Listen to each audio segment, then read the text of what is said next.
So hello guys, good morning. कैसे हो आप सब? आपका एक बार फिर से स्वागत है आपके अपने चैनल आई विल पर, जिसमें कि हम कर रहे थे प्रीलिम्स डे की सीरीज। और आज हम आ जाते हैं अपने नेक्स्ट डे के करंट अफेयर्स के क्विज पर। आपको वीडियो अच्छी लगती है तो लाइक कर लेना, चैनल को सब्सक्राइब कर लेना, डेली बेसिस पर इससे जुड़े रहना। और इसके अलावा जो भी आपका स्कोर हो उसको कमेंट बॉक्स में कमेंट भी कर लिया करो, ठीक है? कभी कभी तो कर ही लिया करो, ठीक है? इसके अलावा इस वीडियो का यूज़ कैसे करना है, जैसे मैं हमेशा बताती हूँ और जो नए बच्चे आ रहे हैं उनके लिए भी मैं बता रही हूँ कि जैसे भी आप क्वेश्चन देखो, सबसे पहले उस क्वेश्चन पे अपना क्या करो, मार्क लगा लो कि भाई वीडियो पोस्ट करके कि आपका क्या आंसर है, उसके बाद उसका आंसर देखो। और ऐसे ही करते करते आप 10th क्वेश्चन पे पहुंच जाओ। और जो आपके टोटल 10 क्वेश्चन हो जाए तो आप देखो कि आपके 10 में से कितने क्वेश्चन सही हो रहे हैं, गलत हो रहे हैं, जितने भी हो रहे हैं। तो ठीक है, उसी बेसिस पे आप कमेंट बॉक्स में कमेंट कर सकते हो, ठीक है? तो चलिए गाइस, इसी नोट पे आज का लेक्चर हम स्टार्ट करते हैं, ठीक है? और अगर आपको ये वीडियो अच्छी लगती है तो अपने फ्रेंड्स में शेयर इसको करना ना भूले, ताकि उनका भी थोड़ा फायदा हो जाए और चैनल का भी फायदा हो जाए, ठीक है? तो चलिए स्टार्ट करते हैं आज के फर्स्ट क्वेश्चन से। आज का फर्स्ट क्वेश्चन क्या बोलता है? It is important to study the sun. Sun को स्टडी करना इंपॉर्टेंट है स्पेस से, ठीक है? स्पेस से स्टडी करना इंपॉर्टेंट है। क्यों, क्या कारण है कि हम सन को स्पेस से ही स्टडी कर रहे हैं? क्योंकि अभी हमने भेजा है ना एक आदित्य L1 मिशन, ठीक है? अभी क्या भेजा है? आदित्य L1 मिशन भेजा है। तो हमने ये क्यों भेजा है स्पेस में? L1 पॉइंट पे क्यों भेजा है स्पेस के? तो पहले बोल रहे हैं sun is the farthest star to earth. तो ये स्टेटमेंट क्या है? बिल्कुल गलत है। क्यों है? क्योंकि आप बचपन से पढ़ते आ रहे हो sun is the nearest star to earth, nearest star to earth, ठीक है? तो ये स्टेटमेंट बिल्कुल गलत दे रखी है कि सन जो है फारदेस्ट स्टार होता है अर्थ का, तो बिल्कुल गलत है। ये सन जो है वो नियरेस्ट स्टार है अर्थ से, ठीक है? सेकंड चीज़ है कि इसलिए उसको हम स्टडी कर सकते हैं। दूसरी चीज़, earth atmosphere and magnetic field act as protective shield that block out harmful radiation such as UV light. ये स्टेटमेंट भी बिल्कुल सही है। अगर हम अर्थ एटमॉस्फेयर की बात करें और वहाँ अर्थ का जो मैग्नेटिक फील्ड है वो एक प्रोटेक्टिव शील्ड की तरह काम करता है, जो हार्मफुल रेडिएशन जैसे कि यूवी लाइट है उसको ब्लॉक करता है। तो ये स्टेटमेंट बिल्कुल सही है, ठीक है? तो ये दोनों स्टेटमेंट हम मतलब सेकंड स्टेटमेंट इनकरेक्ट है, सॉरी सेकंड स्टेटमेंट करेक्ट है, फर्स्ट स्टेटमेंट इनकरेक्ट है। तो हमें इसके बारे में क्या बतानी है? करेक्ट स्टेटमेंट बतानी है। तो करेक्ट तो केवल और केवल सेकंड स्टेटमेंट है इसके बारे में। किसके बारे में? सन के बारे में, ठीक है? अभी ये देखो भाई, मैं किसके बारे में बताती? आदित्य L1 मिशन के बारे में बता रही थी, जो सन पे अभी हमने लॉन्च किया, ठीक है? तो वो किस लॉन्च व्हीकल से हमने लॉन्च किया, ठीक है? ये सबसे इंपॉर्टेंट है, किस लॉन्च व्हीकल से हमने लॉन्च किया। तो ये आपको दिख रहा होगा PSLV से हमने लॉन्च किया है, ठीक है? किससे लॉन्च किया है? PSLV से हमने लॉन्च किया है, जिसमें 7 मेजर पेलोड्स हैं, 7 पेलोड्स हैं ऑन बोर्ड। इसका ऑब्जेक्टिव क्या है? देखो, पहले आदित्य L1 का जो नाम था वो था आदित्य 1, क्योंकि वो आदित्य 1 केवल और केवल सन्स कोरोना को स्टडी करने के लिए जा रहा था। लेकिन बाद में इसका नाम रखा गया आदित्य L1। आदित्य L1 ये किसको स्टडी करने के लिए जा रहा है? ये सन के कोरोना को, जिसमें विजिबल और नियर इंफ्रारेड रेज हैं, सन के फोटोस्फेयर को, soft and hard X-rays, chromosphere को, सोलर एमिशंस को, सोलर विंड्स एंड फ्लेयर्स को, कोरोनल मास इजेक्शंस को, और राउंड द क्लॉक इमेजिंग करेगा सन की, ठीक है? तो आदित्य L1 मिशन के ये इतने सारे ऑब्जेक्टिव हैं। चैलेंजेस आप सभी को पता है, एक तो डिस्टेंस काफ़ी ज़्यादा है, दूसरी चीज़ हमने कई सारे मूविंग पेलोड कंपोनेंट उसमें डाल रखे हैं, जिसके कारण मतलब आदित्य L1 में क्या, आदित्य L1 एक साइट है जहाँ पे जो मिशन है वो क्या रहेगा? स्टेशनरी रहेगा, लेकिन कुछ मूविंग कंपोनेंट डाल रखे हैं। तो इससे कोलिजन का मतलब ऐसा हो सकता है रिस्क हो जाए। और दूसरी चीज़, सुपर हॉट टेम्परेचर और जो रेडिएशन है सोलर एटमॉस्फेयर में, वो एक चैलेंज है मेन आदित्य L1 मिशन के, ठीक है? ये चीज़ ध्यान रखना, ठीक है गाइज? तो हमारा ये वाला क्वेश्चन हो जाता है कंप्लीट, क्वेश्चन नंबर 1, ठीक है? जिसके बारे में हम बात कर रहे थे स्पेस के बारे में। तो ये क्वेश्चन हो जाता है हमारा कंप्लीट। आ जाते हैं हम किस पे? अपने नेक्स्ट क्वेश्चन पे। नेक्स्ट क्वेश्चन में क्या बोलता है? हमें बताना है किसके बारे में? G20 के बारे में, G20 ग्रुपिंग्स के बारे में बताना है।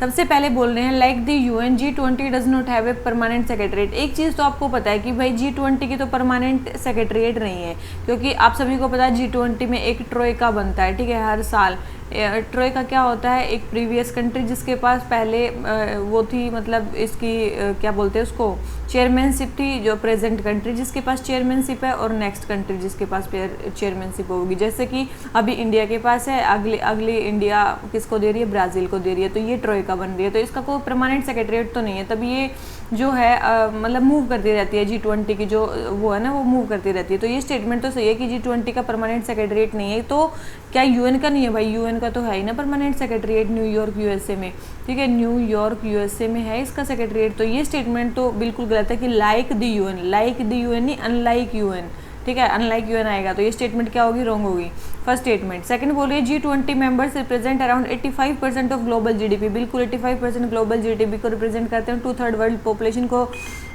रिप्रेजेंट करते हैं। और G20 प्रेसिडेंसी रिस्पॉन्सिबल है G20 एजेंडा को साथ में लाने में और उसकी वर्किंग और समिट्स को होस्ट करने में, बिल्कुल भाई।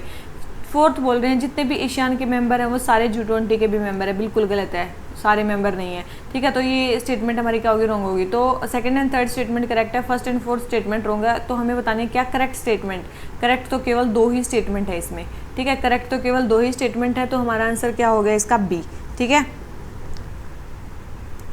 तो भाई ये पिक्चर आप देख रहे होगे, ये क्या है, सारी G20 कंट्रीज़ हैं, ठीक है। कौन कौन से कॉन्टिनेंट से कौन कौन सी कंट्री है वो सारी दे रखी है। नॉर्थ अमेरिका से कौन सी कंट्री है, साउथ अमेरिका से कौन सी है, एक यूरोपियन यूनियन है, यूरोप है, साउथ अफ्रीका है, अभी अफ्रीकन यूनियन को भी इसमें इंक्लूड कर लिया गया है, ठीक है, एज अ परमानेंट मेंबर।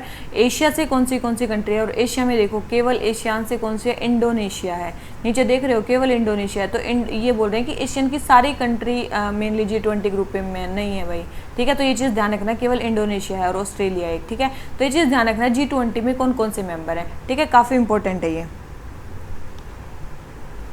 तो हमारा ये वाला क्वेश्चन हो जाता है कंप्लीट, ठीक है। शायद आपको समझ में आ गया होगा कैसे इसका आंसर आया। अभी आ जाते हैं नेक्स्ट क्वेश्चन पे, ठीक है, 1 सेकेंड।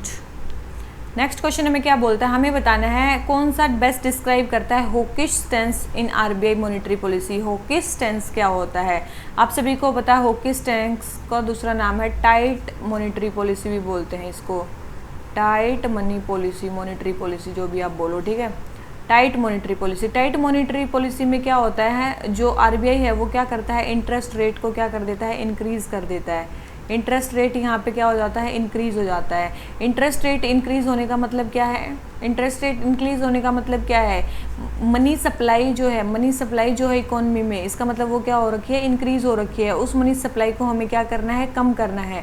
मनी सप्लाई को हमें क्या करना है, कम करना है। अभी ज़्यादा बढ़ गई है तो हम क्या करते हैं, इंटरेस्ट रेट को इंक्रीज कर देते हैं। इंटरेस्ट रेट को इंक्रीज कर देते हैं तो उसी को बोलते हैं टाइट मनी पॉलिसी। और ये मनी सप्लाई को कम क्यों किया जाता है, ताकि जो इन्फ्लेशन बढ़ा हुआ है इकोनॉमी में उसको कम किया जा सके, ठीक है। इन्फ्लेशन बढ़ा हुआ है इकोनॉमी में उसको कम किया जा सके, तो मेजर टारगेट होता है इन्फ्लेशन को कम करना, ठीक है। तो ये चीज़ होती है हॉकिश स्टैंस की, तो ये चीज़ ध्यान रखना। तो अब हॉकिश स्टैंस किसके लिए है, सबसे पहले RBI top priority is to keep inflation low. बिल्कुल पहले ही स्टेटमेंट बिल्कुल करेक्ट दे रखी है कि भाई इन्फ्लेशन को कम करने के लिए मेनली ये चीज़ की जाती है। दूसरा बोल रहे कट इन इंटरेस्ट रेट, अभी बताया इंटरेस्ट रेट बढ़ाया जाएगा, कट नहीं किया जाएगा, बढ़ाया जाएगा, ठीक है। और इकोनॉमिक ग्रोथ को, मनी सप्लाई को, दे बोल रहे हैं मनी सप्लाई को बढ़ाया जाएगा, नहीं, मनी सप्लाई को क्या किया जाएगा, कम किया जाएगा। तो ये स्टेटमेंट भी क्या होगी, रॉन्ग होगी।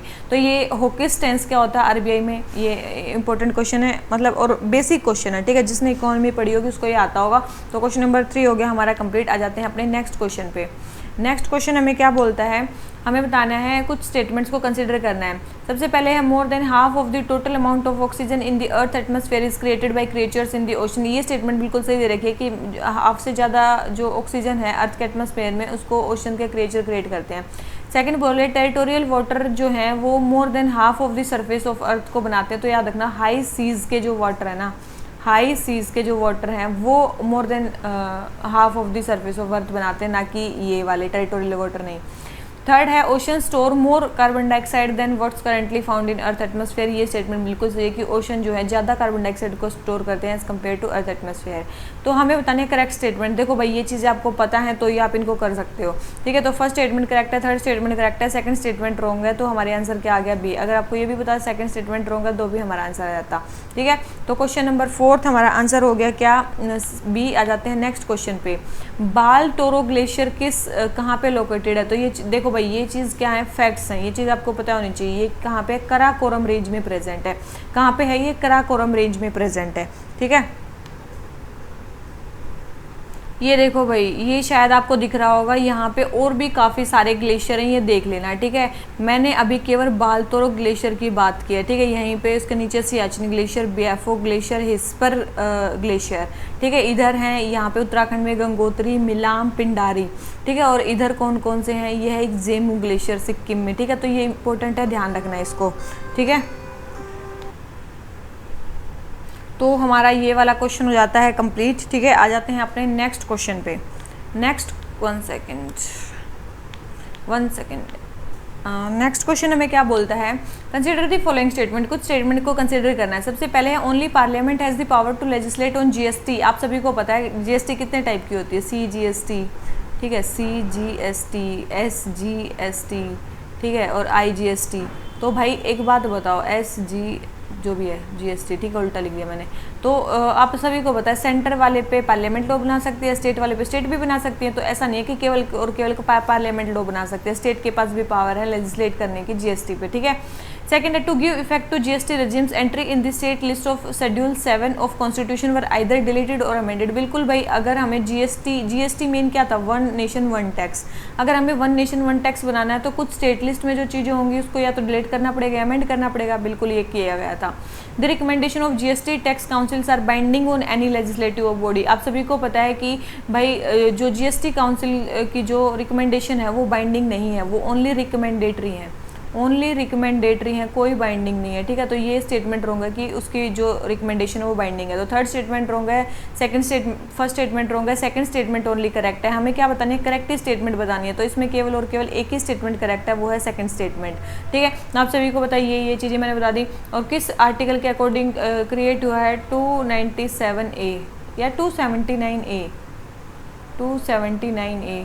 मेरे को कमेंट बॉक्स में कमेंट करके बताना, ठीक है, मेरे को एक डाउट हो रहा है। 279A है मेरे ख्याल से, तो ठीक है। इस आर्टिकल के अकॉर्डिंग जीएसटी काउंसिल जो है क्रिएट हुई है। और इसमें डिसीजन कैसे लिए जाते हैं, आप सभी को पता है कि भाई इसमें मेनली जो वोटिंग की पावर होती है वो 2/3 स्टेट्स की होती है और 1/3 सेंटर की होती है। और मेजोरिटी 3/4 मेजोरिटी से कोई भी डिसीजन लिया जाता है, ठीक है। ये चीज़ ध्यान रखना, जीएसटी काउंसिल में जो भी डिसीजन लिया जाएगा वो 3/4 मेजोरिटी से लिया जाएगा, 1/3 पावर सेंटर की है, 2/3 पावर स्टेट्स की है, ठीक है। और 279A के अकॉर्डिंग ये बना है। और अगर मैंने गलती बताया तो आप कमेंट बॉक्स में कमेंट कर देना। और जिन बच्चों को अभी भी कंफ्यूजन है वो कमेंट बॉक्स में देख लेना, जिसने सही आंसर दिया होगा उस पर हम बता देंगे ये सही है, ठीक है। तो फर्स्ट क्वेश्चन हो गया हमारा कंप्लीट, मतलब 6th क्वेश्चन है वैसे तो ये आपको समझ में आ गया होगा कि भाई जीएसटी के बारे में क्या क्या चीज़ें पूछी हैं, ठीक है। तो क्वेश्चन नंबर 6 हो गया हमारा कंप्लीट। आ जाते हैं अपने नेक्स्ट क्वेश्चन पे। Next question, 1 second. Next question हमें क्या बोलता है, हमें बताना है अटॉर्नी जनरल ऑफ इंडिया के बारे में, ठीक है। अटॉर्नी जनरल फॉर इंडिया के बारे में सबसे पहले attorney general for India is the government of India first law officer and has right of audience in all courts of country. आप सभी को पता है कि भाई अटॉर्नी जनरल ऑफ इंडिया बिल्कुल फर्स्ट लॉ ऑफिसर होते हैं और राइट ऑफ ऑडियंस होता है इनका सभी कोर्ट्स में। बोल रहे हैं वो कैबिनेट, यूनियन कैबिनेट के मेंबर होते हैं। ये बहुत इंपॉर्टेंट स्टेटमेंट है, ध्यान रखना, ये बहुत इंपॉर्टेंट स्टेटमेंट है क्योंकि ये गलत स्टेटमेंट है, ठीक है। क्यों है, क्योंकि इंडिया के जो अटॉर्नी जनरल है वो कैबिनेट के मेंबर नहीं होते, लेकिन यूके में और यूएसए में जो ये अटॉर्नी जनरल होते हैं वो कैबिनेट का पार्ट होते हैं, ध्यान रखना। यूएसए और यूके में जो अटॉर्नी जनरल होते हैं वो कैबिनेट, यूनियन कैबिनेट का पार्ट होते हैं, लेकिन इंडिया में नहीं होते। ये डिफरेंस है अटॉर्नी जनरल ऑफ इंडिया और इनके अटॉर्नी जनरल में। Third, according to constitution of India it shall be duty of attorney general to perform such duty of a legal character assign to him by the president. बिल्कुल ये सारी duty उनको करनी पड़ेंगी। अब हमें बतानी है करेक्ट स्टेटमेंट। तो करेक्ट तो केवल 2 ही स्टेटमेंट है, first and third. Second statement हमारी क्या है, रॉन्ग है, ठीक है। कल भी हमने किया था शायद अटॉर्नी जनरल और सॉलिसिटर जनरल के बारे में, आज फिर से हमारा क्वेश्चन आ गया। तो हमारा ये क्वेश्चन हो जाता है कंप्लीट। आ जाते हैं अपने नेक्स्ट क्वेश्चन पे। नेक्स्ट क्वेश्चन हमें फिर से बोल रखा है किसके बारे में, हमें बताना है प्रेसिडेंट रूल के बारे में, जो आर्टिकल 356 के अकॉर्डिंग लगता है। सबसे पहले बोल रहे हैं it can not be impose without the written recommendation of governor of a concern state. देखो भाई प्रेसिडेंट रूल है तो प्रेसिडेंट के ऊपर है, उनकी सेटिस्फैक्शन के ऊपर है कि मतलब स्टेट सही से चल रही है कॉन्स्टिट्यूशनल प्रोविजन के अकॉर्डिंग कि नहीं चल रही है, ठीक है।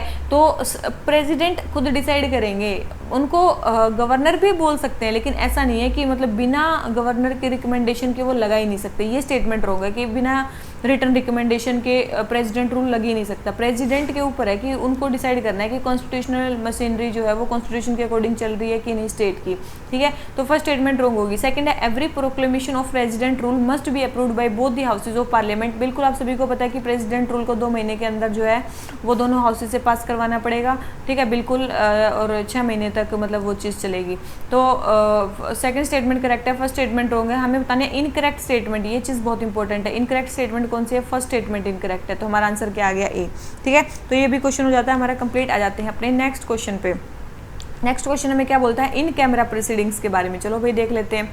सबसे पहले है in camera proceedings are conducted as per court's discretion in sensitive matters to ensure protection and privacy of parties involve. बिल्कुल सही बात है भाई, कैमरा के अंदर प्रोसीडिंग्स ली जाती हैं, कोर्ट के डिस्क्रिप्शन पे है किस केस में इन कैमरा प्रोसीडिंग्स ली जाएंगी, कौन सा सेंसिटिव मैटर है और किस में प्रोटेक्शन एंड प्राइवेसी की रिक्वायरमेंट है। बिल्कुल सही है। सेकंड बोल रहे हैं इन कैमरा प्रोसीडिंग्स में फ्रीडम ऑफ प्रेस को मेंटेन करने के लिए प्रेस को अलाउड किया जाता है कि वो मैटर को सुने बिना कोर्ट की परमिशन के। क्या ऐसा हो सकता है कि इन कैमरा प्रोसीडिंग्स हो रही हैं और उसमें कोर्ट से ही नहीं पूछा जा रहा? तो ये स्टेटमेंट क्या है, बिल्कुल गलत है। कोर्ट की परमिशन के साथ ऐसा हो सकता है, नहीं तो उनको अलाउड नहीं होता। थर्ड है CRPC has detail type of cases that should be recorded on camera. बिल्कुल CRPC में केसेस दिए गए हैं जो कैमरा में रिकॉर्ड किए जाएंगे, ठीक है। तो थर्ड स्टेटमेंट करेक्ट है, फर्स्ट स्टेटमेंट करेक्ट है और सेकंड स्टेटमेंट हमारी क्या है, रॉन्ग है। तो हमें बताने करेक्ट स्टेटमेंट। तो correct first and third statement correct है, केवल 2 ही स्टेटमेंट हमारी इसके बारे में क्या है, करेक्ट है। तो हमारा आंसर क्या आ गया, बी, ठीक है। आ जाते हैं नेक्स्ट क्वेश्चन पे एंड लास्ट क्वेश्चन पे। सबसे पहले है हमारी under the constitution the parliament has the exclusive jurisdiction to legislate in respect of personal laws. तो आप सभी को पता भाई, पर्सनल लॉज में स्टेट भी लॉ बना सकती है और पार्लियामेंट भी बना सकती है। तो ये स्टेटमेंट बिल्कुल रॉन्ग है कि पार्लियामेंट के पास ही एक्सक्लूसिव जुरिडिक्शन, नहीं, स्टेट्स भी बना सकती हैं। सेकंड है constitution protects local customs of some states like Nagaland, Meghalaya, Mizoram. बिल्कुल भाई, कॉन्स्टिट्यूशन प्रोटेक्ट करता है लोकल कस्टम्स को कुछ स्टेट्स की, जैसे कि नागालैंड, मेघालय, मिजोरम। थर्ड है once legislative field is occupied by parliamentary legislation states do not have much freedom to enact laws. बोल रहे हैं कि जब अगर पार्लियामेंट किसी चीज़ पे लेजिस्लेट कर रही है तो स्टेट्स के पास उतनी फ्रीडम नहीं हो रही लॉ बनाने की। तो ये स्टेटमेंट ठीक है कि भाई अगर किसी चीज़ पे पार्लियामेंट लॉ बना रही है तो उसमें स्टेट्स की पावर, आप सभी ने सुना है ना, यूनियन लिस्ट, उसके ऊपर है स्टेट लिस्ट और फिर आती है हमारी कंकरेंट लिस्ट। और कंकरेंट लिस्ट में भी स्टेट्स और यूनियन दोनों लॉ बना सकते हैं, लेकिन यूनियन का ज़्यादा महत्व होगा एज़ कम्पेयर टू स्टेट्स जो लॉ बनाएंगी कंकरेंट लिस्ट में भी, ठीक है। तो ये चीज़ ध्यान रखना। तो यही चीज़ पूछी गई है। Once legislation is occupied by parliamentary legislation, ये इसी चीज़ की बात की गई है। तो states do not have much freedom to enact laws. तो ये स्टेटमेंट बिल्कुल सही है, ठीक है। तो सेकंड और थर्ड स्टेटमेंट करेक्ट है और फर्स्ट स्टेटमेंट रॉन्ग है। और हमें बतानी क्या है, करेक्ट स्टेटमेंट बतानी है। तो 2 स्टेटमेंट हमारी करेक्ट है और हमारी फर्स्ट स्टेटमेंट क्या है, रॉन्ग है, ठीक है। तो इसी नोट पे हमारे टोटल 10 क्वेश्चन हो जाते हैं कंप्लीट। तो आपके इसमें से कितने क्वेश्चन सही हुए? एक क्वेश्चन मैंने आपसे इसमें पूछा है, तो आप कमेंट बॉक्स में उसका कमेंट मतलब जवाब दे के जरूर जाना। और आपके कितने मार्क्स आए आज के टेस्ट में, और आपके कम भी मार्क्स आ रहे हैं ना, अगर 3, 4, 5 जितने भी मार्क्स आ रहे हैं, don't be hesitant to write in the comment box, okay. ये आपके फ़ायदे के लिए ही है। आपके 3 मार्क्स आ रहे हैं, आपके 3 क्वेश्चन सही हो रहे हैं तो आपको 7 सीखने को मिल रहे हैं। आपके 4 ठीक हो रहे हैं, आपको 6 सीखने को मिल रहे हैं। या फिर आपके 8 ठीक हो रहे हैं तो आपको, ये नहीं है कि आपके 8 केवल आपके ज्ञान से हो सकता है कई बार तुक्के से भी सही हो जाते हैं, तो आपको काफ़ी ज़्यादा इसमें सीखने को मिलेगा, ठीक है। तो इसी नोट पे डेली बेसिस पे जुड़े रहिए, ताकि डेली बेसिस पे आप देख भी रहे होगे काफ़ी सारे आपके डाउट्स डेली बेसिस पे कंप्लीट हो जाते हैं, ठीक है। तो इस सीरीज़ के साथ ऐसे ही जुड़े रहिए, ऐसे ही अपना प्यार दीजिए इस सीरीज़ को। और बस इतना ही चाहिए आपसे। और चैनल को जिसने सब्सक्राइब नहीं किया वो सब्सक्राइब भी कर लो भाई, ठीक है। तो चलिए इसी नोट पे आज का लेक्चर ख़त्म करते हैं। Thank you very much, bye bye.